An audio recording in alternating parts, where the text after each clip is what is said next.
नहीं, अध्यक्ष महोदय, मैं 2023-24 के पुरानी बजट पर बात करने के लिए खड़ा हुआ हूं। तुम तो है ना। अध्यक्ष महोदय, कामगार विभाग, ऊर्जा विभाग और स्वच्छता विभाग और इसी तरह पानी पुरोठा के ऊपर बात करने के लिए मैं खड़ा हुआ हूं।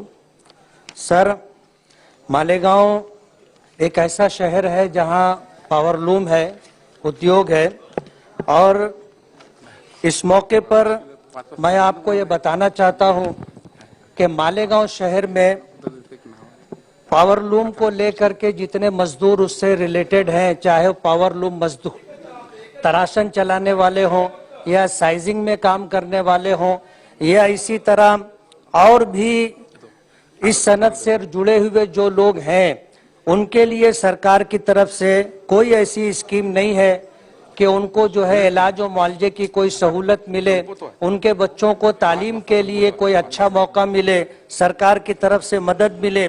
और इसी तरह जो कामगार लोग हैं उनको सरकार की तरफ से कोई ऐसी सुविधा नहीं है, कोई ऐसी स्कीम नहीं है कि वो लोग देश में तरक्की करने वालों के साथ साथ तरक्की कर सके। सरकार ने इस सनत के लिए कोई ऐसी पॉलिसी अब तक बनाई नहीं है। मेरी आपके मारिफत ये गुजारिश है कि इसके लिए सरकार कोई ऐसी स्कीम बनाए कि पावरलूम से जुड़े हुए जितने कामगार हैं उनको इलाज और मुआवजे के साथ, उनके बच्चों के तालीम के साथ और उनको जो है तरक्की के मौके मिले। मैं आपकी मार्फत सरकार का और पुरोठा मंत्री का शुक्रगुजार हूं कि उन्होंने तलवाड़ा डैम से मालेगांव फिल्टर प्लांट तक नई पाइपलाइन के लिए बजट मंजूर किया है। मैं मालेगांव वासियों की तरफ से सरकार का, मिनिस्टर साहब का शुक्रगुजार हूं। मालेगांव जिसको चनकापुर डैम से पानी मिलता है, ये 1970 की जनसंख्या को सामने रख करके कोटा तय किया गया था।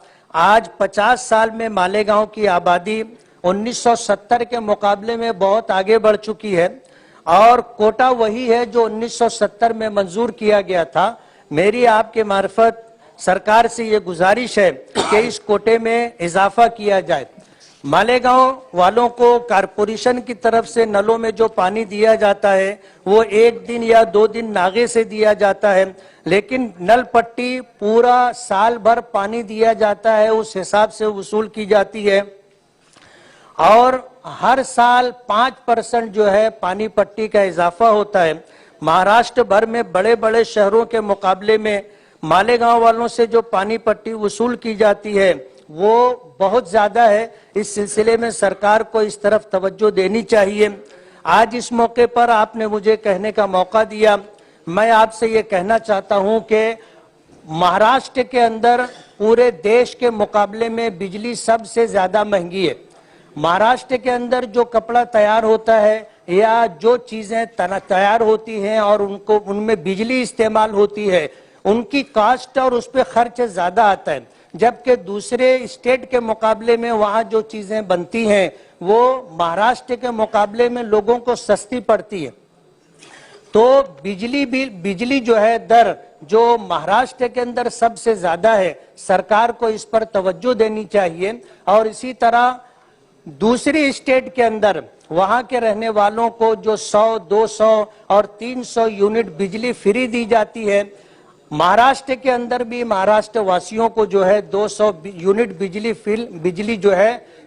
यूनिट फ्री देना चाहिए। मेरी आपके मार्फत सरकार से ये गुजारिश है। आपने मुझे कहने का मौका दिया, मैं बहुत बहुत शुक्रगुजार हूँ।